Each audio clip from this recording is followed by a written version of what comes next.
special guest. My guest is Dr. DNicole. She is a phenomenal culture teacher, and I'm going to introduce you to her right now. Thank you so much for your amazing, amazing introduction of how great and how wonderful I am. But no, that's not the case. It is because of you that makes Oh, me great. People like you that makes me great. Thank you so much for allowing me the opportunity to be on your, I would call, virtual stage. thank you. Thank you so much.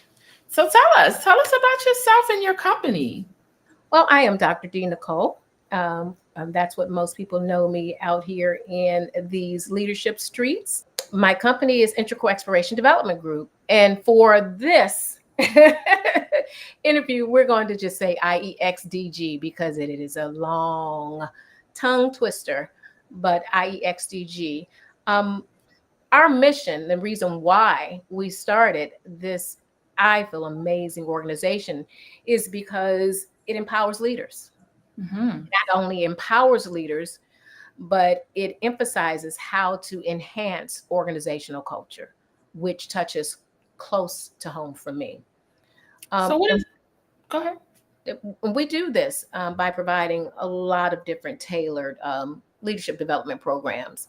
And it focuses on how well individual leaders, their teams, and not just their teams, but how even in their personal and social environments, how they connect, communicate, and collaborate overall with the people that they're around.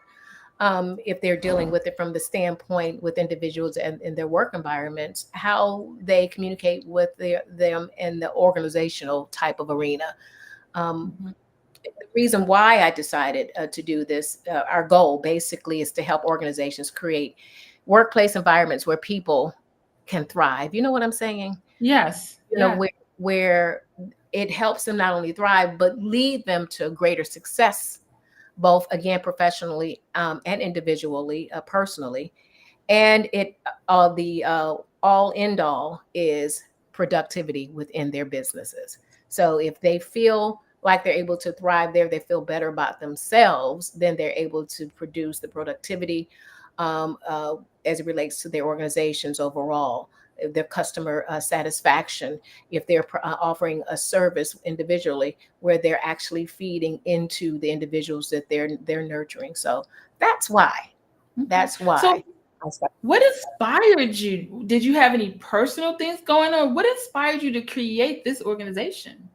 It's That's an phenomenal. interesting question. It's an interesting question. Um, well, actually, I started IEXCG because I saw a real need, Liv. I'm telling you, I saw a real need for more personalized and effective leadership development in organizations. Um, Yes.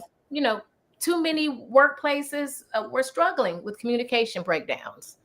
You Mhm. know, because of that, they lack collaboration. And as a result of that, there was ineffective leadership. I'm just going to keep it real. Yeah. And over time, our businesses have, basically evolved to include certain things as a result of a more personalized, effective leadership development within organizations. And what do I mean by that? Mhm. Businesses have evolved to include a more comprehensive lens or a comprehensive set of tools and services. They understand, most leaders now understand that is necessary for them to nurture these what we call soft skills, right? Soft Mm. skills as far as communicating, connecting, and collaborating. And so, like framework. And another tool we use is a DISC assessment, which allows us to address these issues more.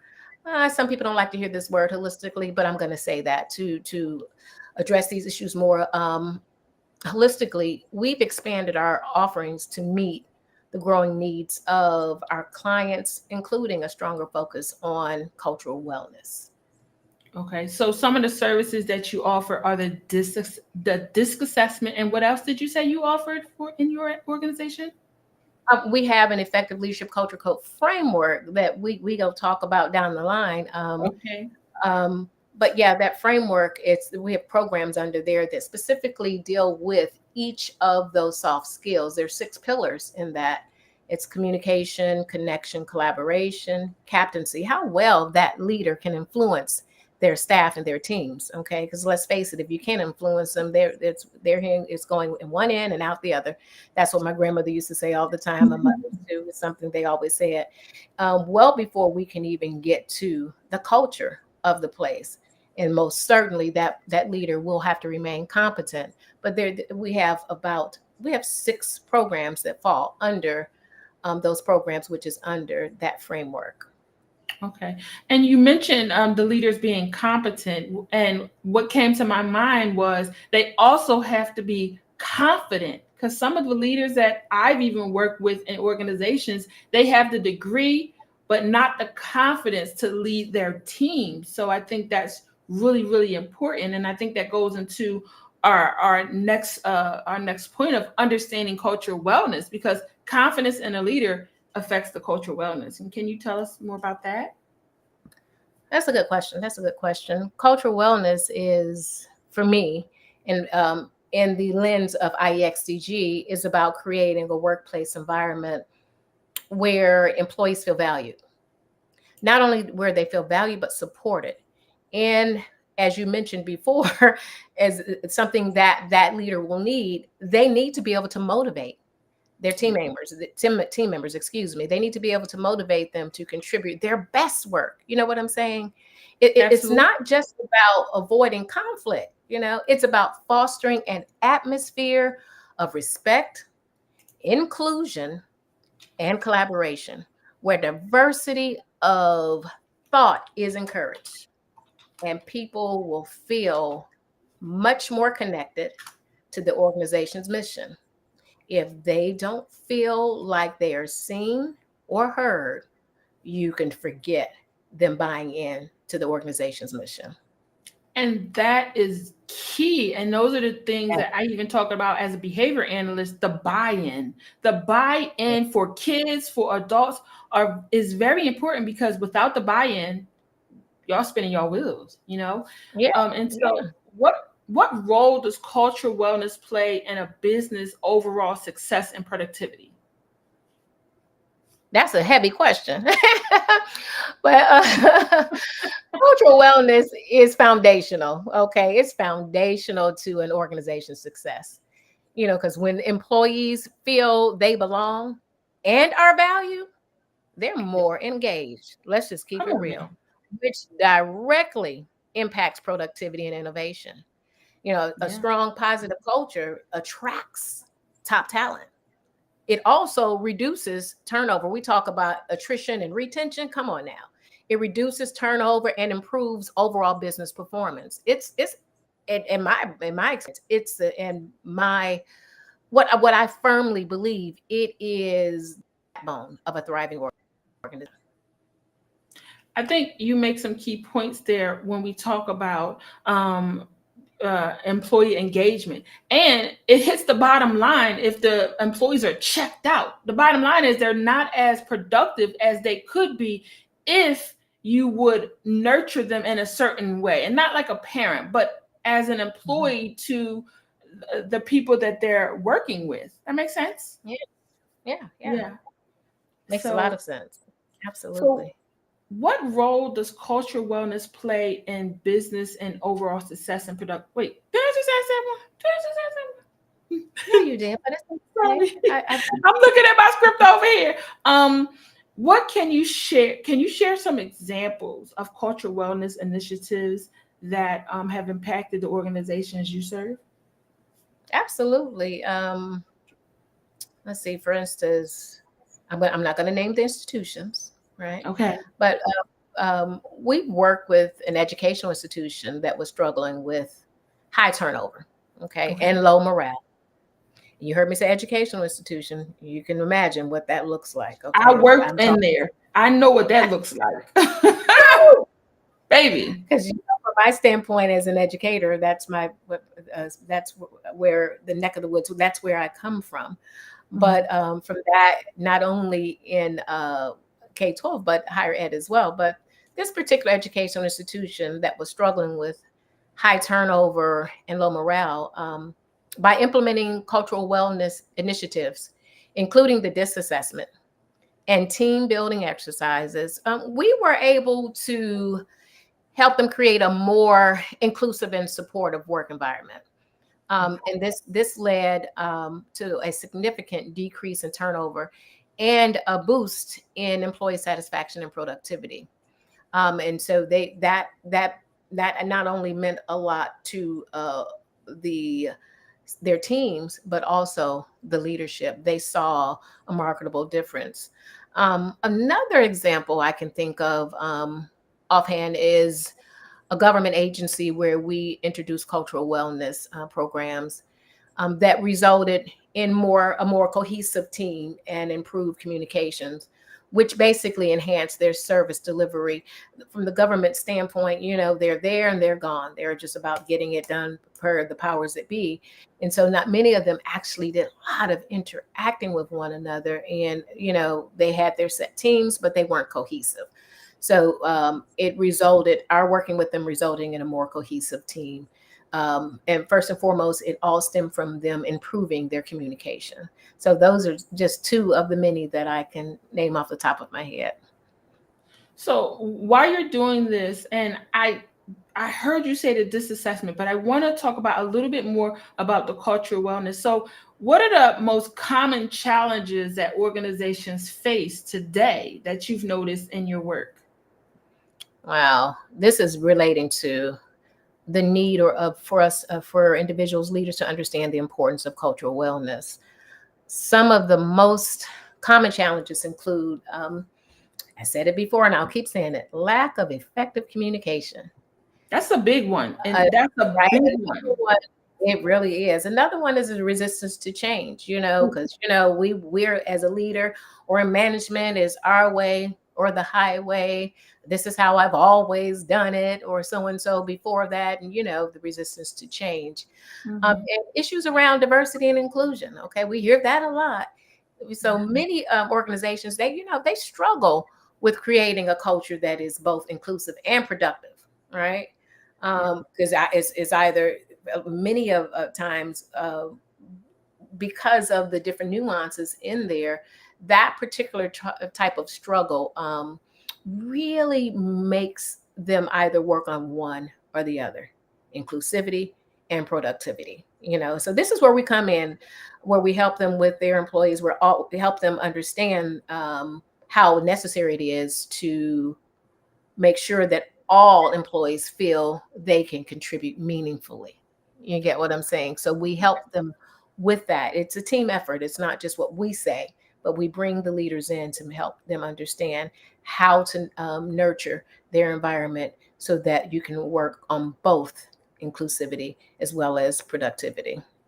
And you're speaking a lot about inclusivity. I'm a person with ADHD, and I have found it hard to work within organizations, especially when it's so rigid. This is the way we've always done it. And my mind works a little differently. So I have struggled within organizations trying to do it their way, not being effective at it, being brilliant in my own right, but not being able to meet their standard because it needs to be done this way or it's not right. So I think that's very important, Yeah.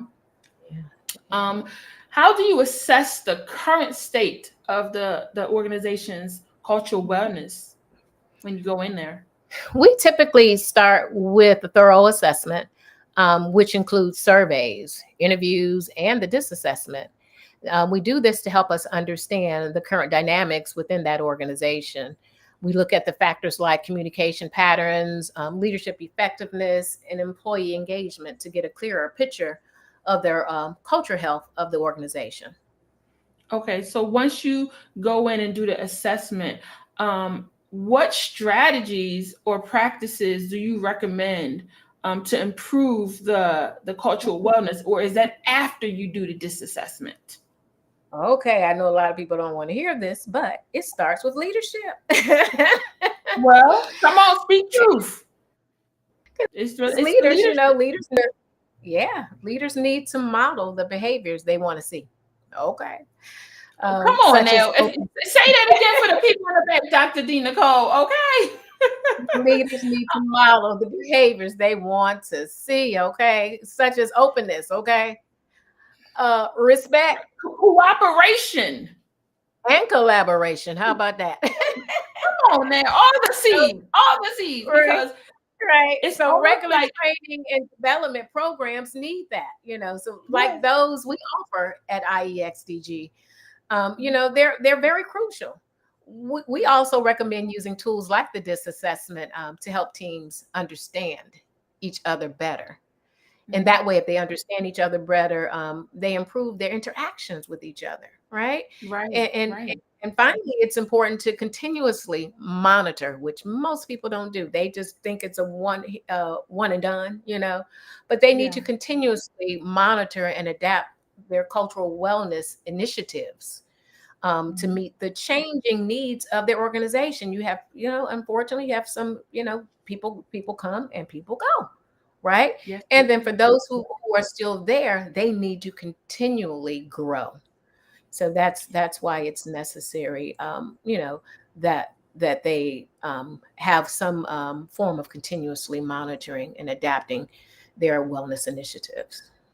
Mhm.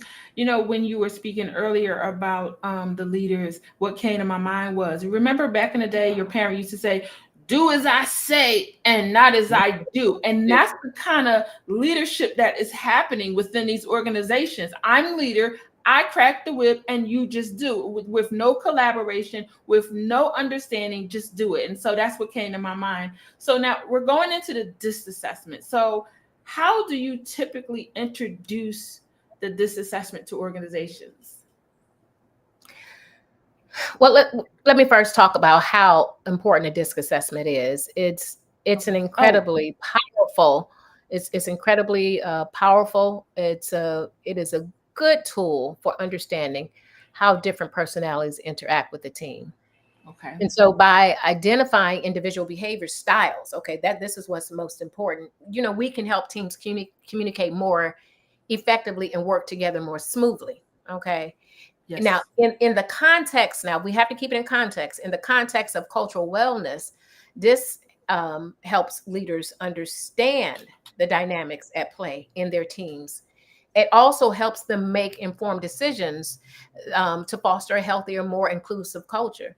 And so, with that, as it relates to the question that you asked about, how can we explain how the results of a disassessment can influence or shape an organization culture?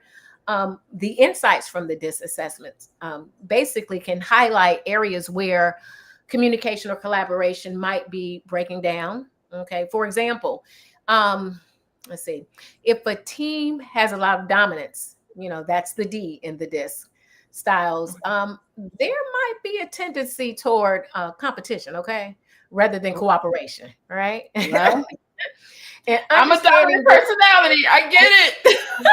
Okay, you think so, but I think differently. But we'll see. Okay. We'll see.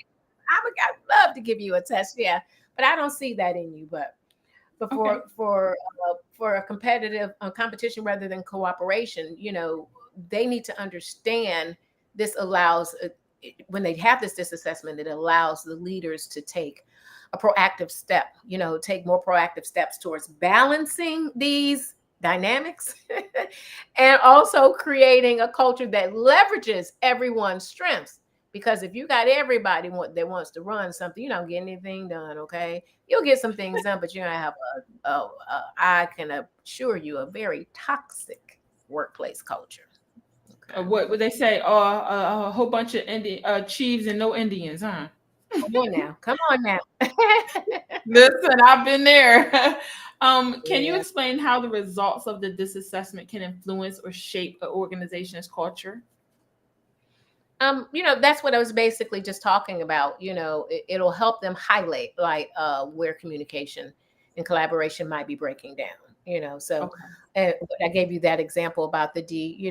Some of the even the dominance thing. You can have someone with the dominance a D when they're dealing with someone who is, let's say, more steady in steadiness. Those individuals, man, sometimes that D will think that that person that operates with the S, their steadiness aggravates them. You get what I'm saying? Hmm. So you have to Mhm. learn how they mesh and how there is a need for every one of those styles to be a part of for them to understand that you may see that in different individuals throughout. And then also understand that these may change as individuals begin to grow and understand who they are and how they communicate.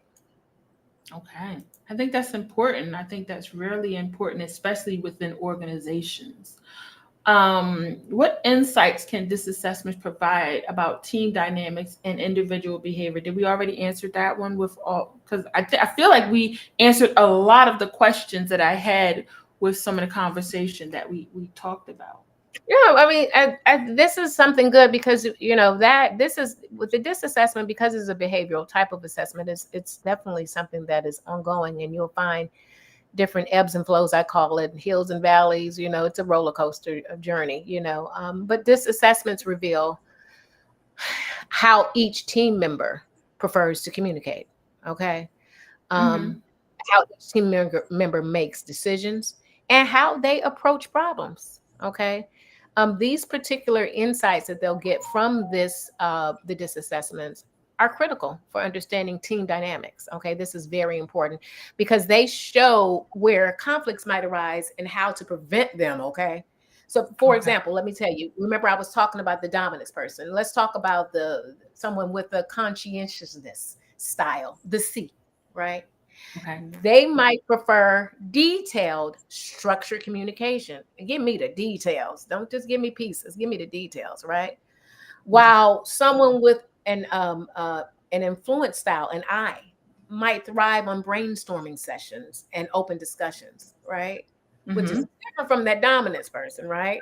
So knowing this allows leaders to tailor their approaches to meet the needs of their teams. This is where that inclusivity thing fits in, right? And it also will help them in fostering a more harmonious and productive work environment. I can never stop speaking about that part, right?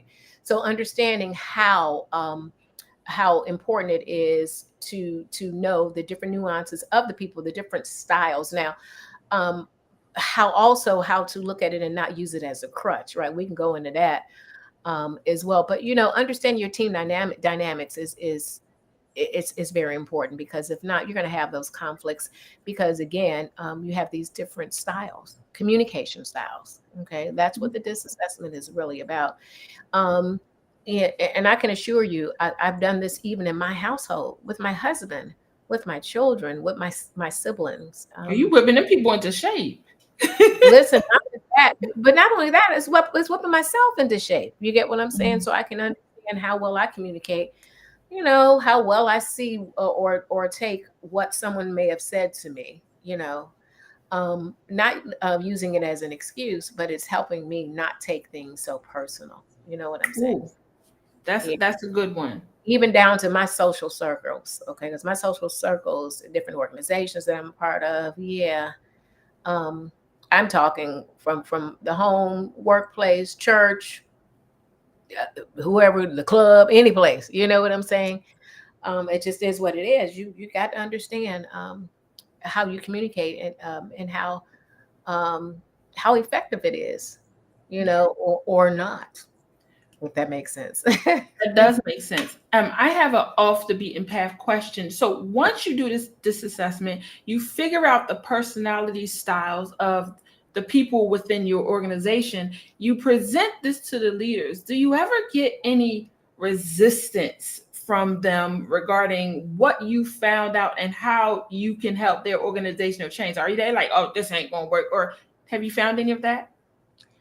Oh yeah, one challenge or one resistance is change. The resistance to change. People, they're often comfortable with their established ways. Okay, we're gonna just Mhm. keep it real, right? Yes. Our established ways of working, our established ways of look, the way we drive into work, right? The way we drive to church, or the way we go to, the way we fix our plates, you name it, right? That is a common challenge, resistance to change. You know, when they're met with this change, it makes them a little uncomfortable.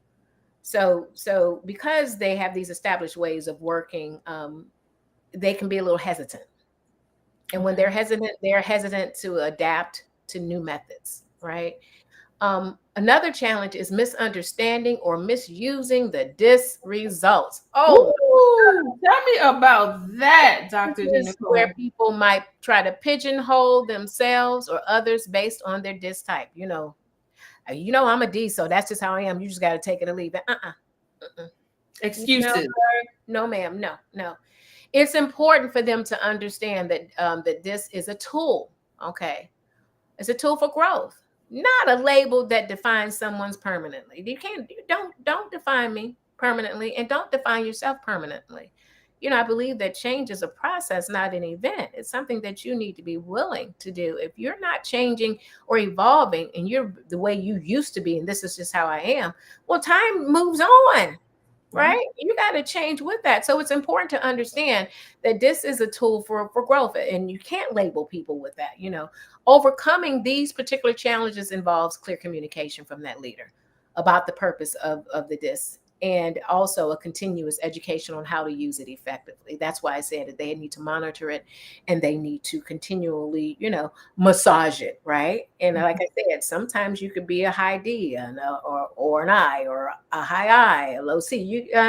We can go on and on into that, but it is definitely something that needs to be continuous, a continuous educational experience, as I might say.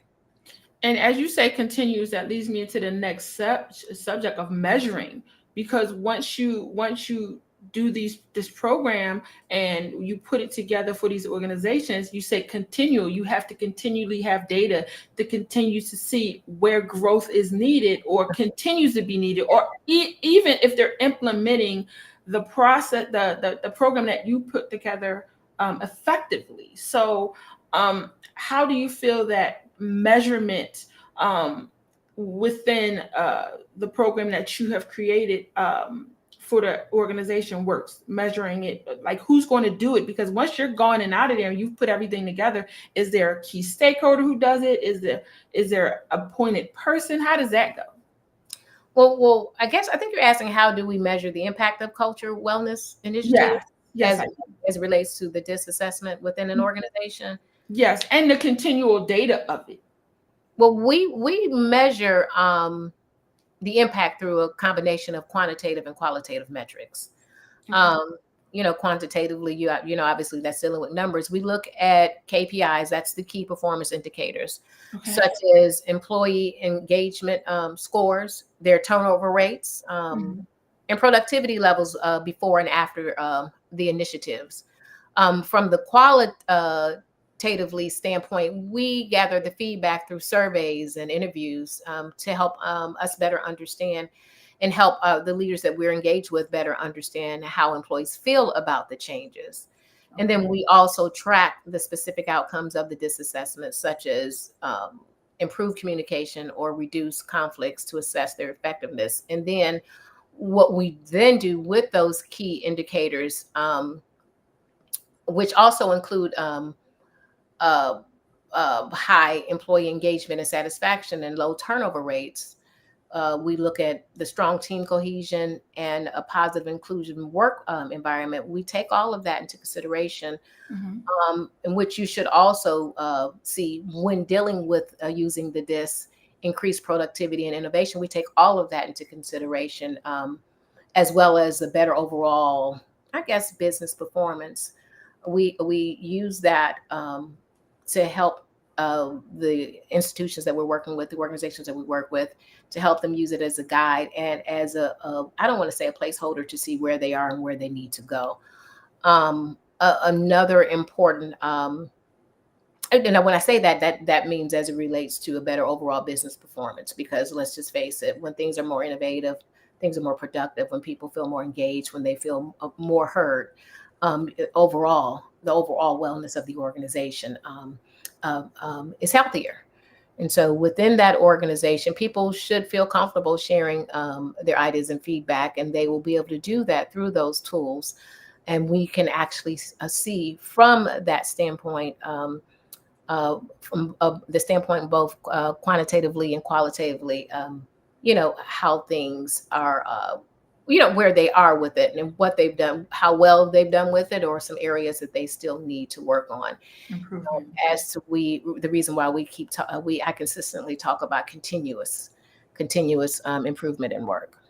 Okay. And you've already hit the key indicators question. So, can you share any case studies or success stories of disassessments leading to significant improvements in cultural wellness? Um, um, You did mention a few, though. Yeah, I did. Some that dealing with some educational institutions, government, as well as even national organizations that we've dealt with, that struggled with communication issues across departments, leading to delays in the end all tell all productivity, right? So Mhm. we implemented the DISC assessment to help the teams understand each other's communication styles and how to improve their interactions, which is so important. With that in mind, within, say, give or take about 6 months, they saw a significant reduction in misunderstandings and a notable improvement in collaboration across departments, which they always talked about. Big. They didn't collaborate because they weren't connecting. You know what I'm saying? This led to a faster decision making and ultimately better outcomes overall for their institutions.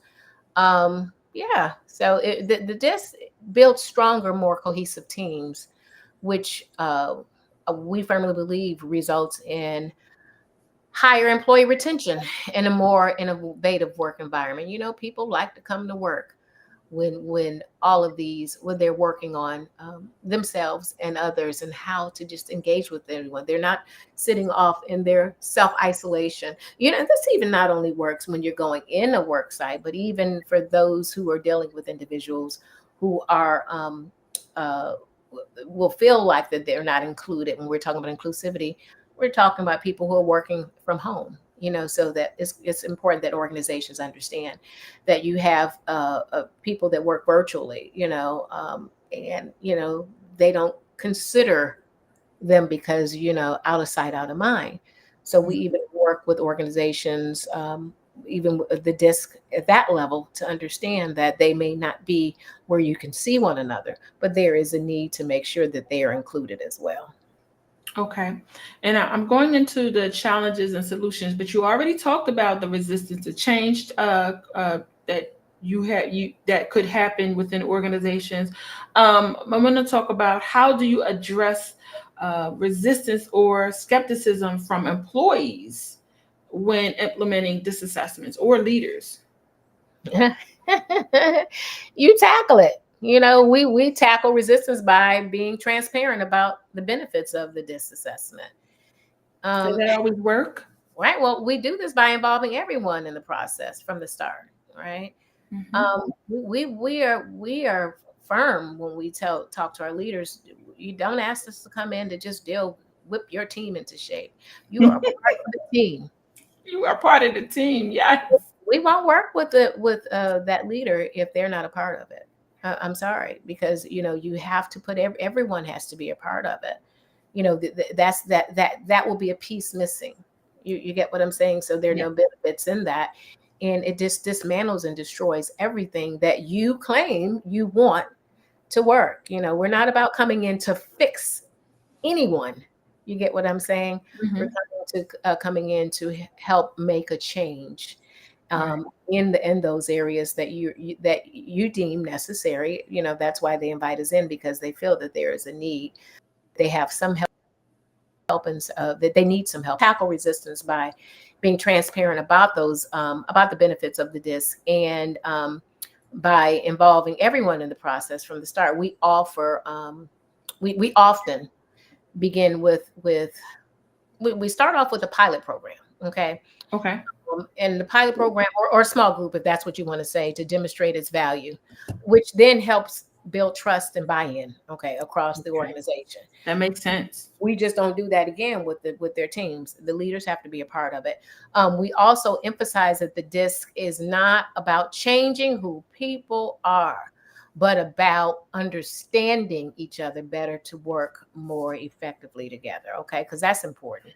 Um, And for the leadership, we highlight how these particular insights can directly contribute to achieving their goals. Okay, and overall, it makes it a easier place to work in, work for, and it makes it easier to see the value. Yeah. Okay. Do you find that there are common misconceptions about the DISC assessments when you're doing this within organizations? And how do you clarify that if there are?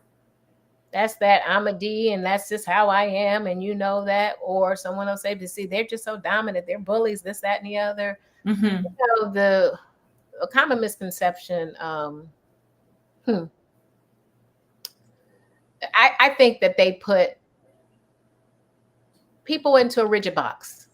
You Yes. know, a common misconception is that the disc that some people think that the disc assessment puts people into a rigid box, or that one disc type is better than another, right? So we clarify that the disc is about recognizing natural tendencies and preferences, okay, and not limiting, for God's sake, it's not limiting someone's potential, right? Right. Because then you're just stuck. That's what I'm saying. You're still here, and we've gone on. The world has moved on, and you're still back there, right? Stuck because that's just how I am, or that's just how they are, right? Mm-hmm. Another misconception is that the disc is a one-time activity. That's why you will hear me, and I continue to say throughout our conversation here, it should be continuous. It is not a one-time activity.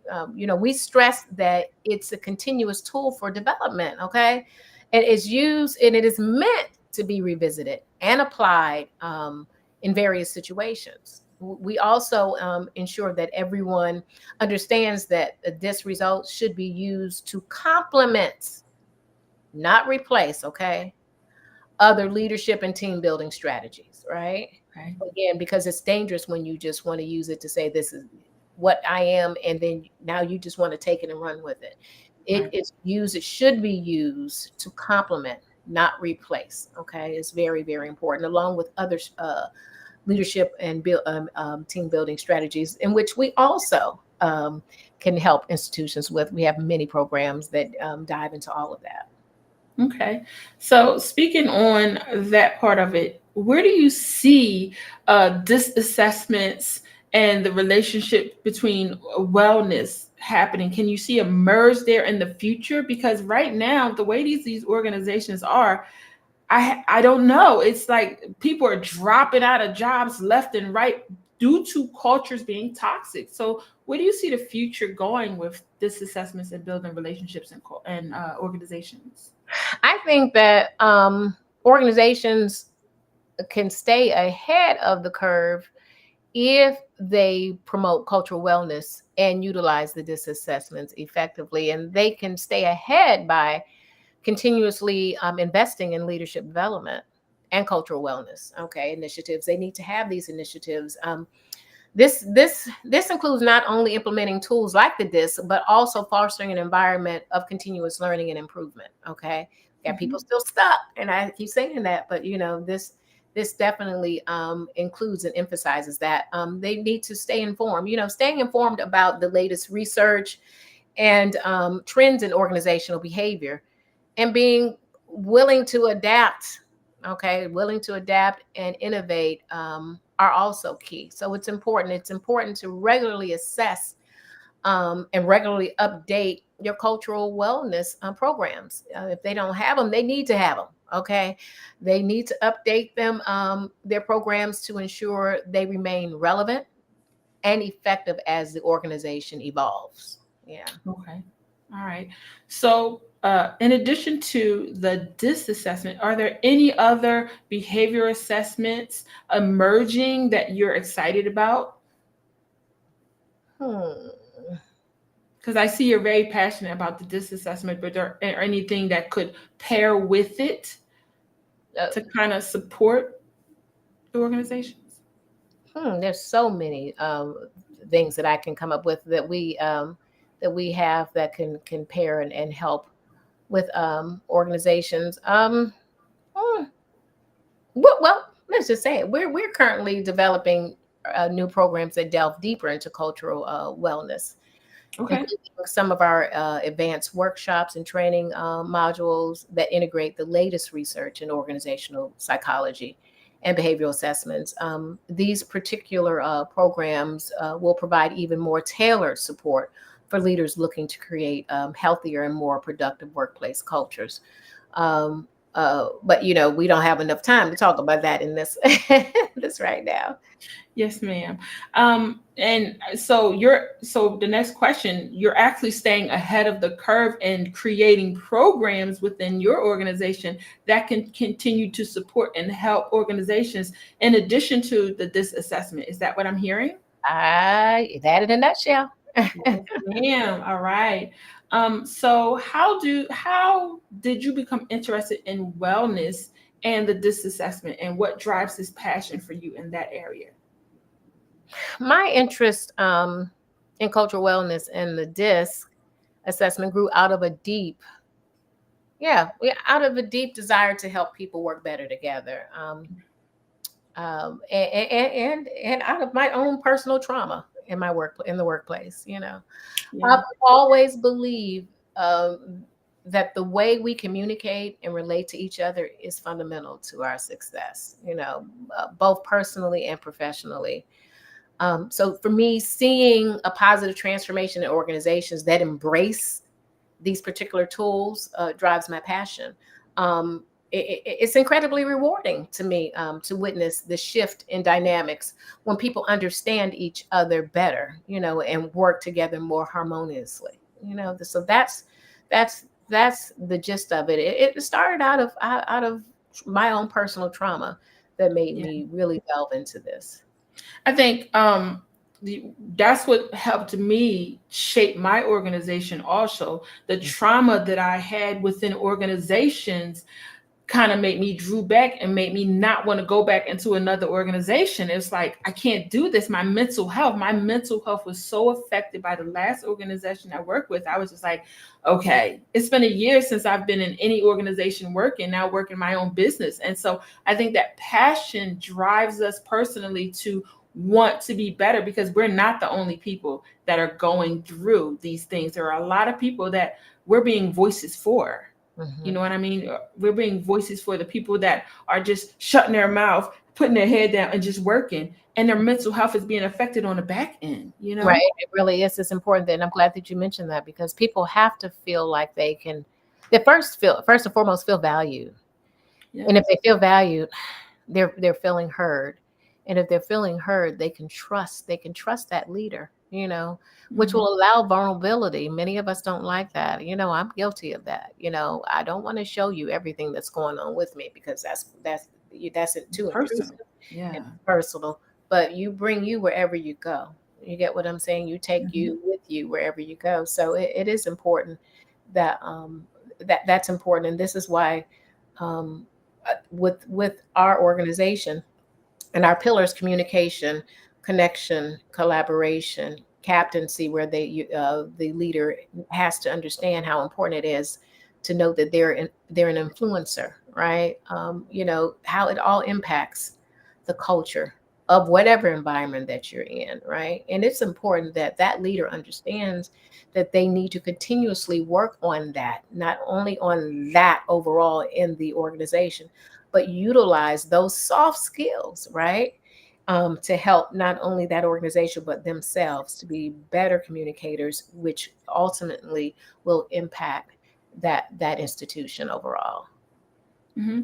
I have one question. There's another question I'm going to ask, but you keep mentioning soft skills. Can you give my audience an example of what a soft skill looks like for a leader? Communicating, Okay. communication and connecting. How well they collaborate with individuals. Someone says that they want a job done, they tell you have to do it, but they look at it. That's that. Here's the D, that dominant one, the one that wants to run everything. Now, all leaders aren't dominant. Let me just be clear with that. But I'm going to just use that as an example. They give you something to do, and you're trying to get it started and you're working on it before you can get things going. They want to run and take it over and tell you how it's not done right. You're moving too slow, this, that, and the other. They didn't give you any other parameters, right? They gave you a job to do, but nobody can do it better than them. You get what I'm saying? So that's just one. And then from that, then you have a whole lot of stuff that you run into a lot of issues as a result of that. But you never thought about the fact that you took it over, right? And They so, never see that. or you know what I'm saying, or you may have not communicated it the best way to tell them how what the expectations are, how that particular assignment that you may have given them needed to be done and completed, right? So that's where the communication piece is, and that's why it's important to understand. I believe, and my organization firmly believes here at IEXDG that it is important for an organization, if you are lucky and if you're able to, right, have all parts of I call all walks of life as it relates to the DISC. You want a D, you want an I, you want an S, you want a C person on your team. You want every communication style in your environment, right? Because that gives you, I guess, more a balance and a more cohesive environment. We also suggest, from a standpoint of when you're interviewing, when organizations are interviewing, that they invest in doing a behavior analysis, such as a DISC assessment, to see whether or not that individual they're interviewing would be a good fit for their organizations. Also, unfortunately, but fortunately, you probably just some people will disagree when I say but fortunately, but unfortunately, these assessment and these tools will also help the organization and leader understand whether or not that individual that's there may need to find another place. You know what I'm saying? They just may not fit well there. And then that individual will in turn will have a better understanding of how to work on themselves as well. You get what I'm saying? Or to find another location as well. So, it all works out. It's not used it should never be used in a negative, a punitive format, but it is definitely a useful tool. Okay. Is there any advice you want to give leaders just beginning to explore cultural wellness and disassessments within their organizations? My advice would be to start with an open-minded, be open-minded, right? Start with an open mind and a commitment to the process. Cultural wellness and disassessments are powerful tools, but they require buy-in from leadership. They also require a willingness to engage deeply with insights they provide. Okay. Don't just get it done and put it on the bottom of your signature. Okay. I have a lot of some previous colleagues of mine. They will put that down underneath their signature in the email. And I'm like, oh my God. Right. Like Myers-Briggs and all that other stuff. Right. And start small, perhaps with a pilot program, and use the results to build momentum. And remember that these particular tools are not about fixing people, as I mentioned before, but Right. about understanding and leveraging strengths to create a more inclusive, more collaborative, and productive environment. Well, more importantly, make sure to follow through on the insights you gain and turn them into actionable strategies, okay? Actionable. Actionable strategies that will lead to real improvements in your organization's culture, personally, as Mhm. well as socially. Okay, as well as socially. Yes, ma'am. Wow, Dr. D, you have given us so much to think about DISC assessments and about changing the cultures within our organizations. And that's not just for businesses, that's churches, that's anywhere where people gather that have to work together and collaborate. I think this is something, even in your homes, you got to Your be able to, marriages, yeah, your children, your husband, your wife, your significant other, your partner, yes. whatever you want to call it. It's You not limited to one space. It could know, be utilized in multiple spaces. And so you guys could grow as a unit, families, churches, businesses, anywhere. mhm. So, is there anything else that you would like to tell our audience before we go? And also let them know where they can find you and how they can, connect with you. Oh, thank you for asking. Well, thank you. I want to thank you before we end this for Counting It Not Robbery to have me and my on to talk about this amazing organization, Integral Exploration Development Group, IEXDG. Um, and I want everyone to know that we're here. We're here. We're dedicated to empower the community in which we are part of, and we're talking not just where I am physically, but globally, internationally. We're here to assist you in your leadership goals. And we do that through our Effective Leadership Culture Code. We're not just talking, we've been talking about the DISC assessment here, but we're not just about, we don't just deal with the DISC. So we have many programs that we can uh, bring to your organizations, again, to help you delve deeper into creating a more or a workplace where it is conducive to a more friendlier and more productive environment. And so we can be reached at iexdg.com. That's our website. Also on YouTube at Dr. DNicole. Okay, and where else? LinkedIn, Dr. DNicole. But our actual, because I am the face, I am the CEO and founder of this amazing organization. But if you want to get more information about our services, please go ahead and check out our link, www.iexdg.com. Well, you heard it here first, guys. Exclusive interview with Dr. DNicole. Even though she's probably done other interviews, honey, it's exclusive on this channel. So thank everyone for watching. I hope you got something valuable out of this, because that is my goal on this channel, to supply you with answers, thought-provoking questions, and how you could be a better leader or start your own organization like we have. Anyway, Yeah. I love you guys. I will see you in the next video. Stay well, stay healthy, stay blessed. Bye, everyone. Thank you. Bye-bye.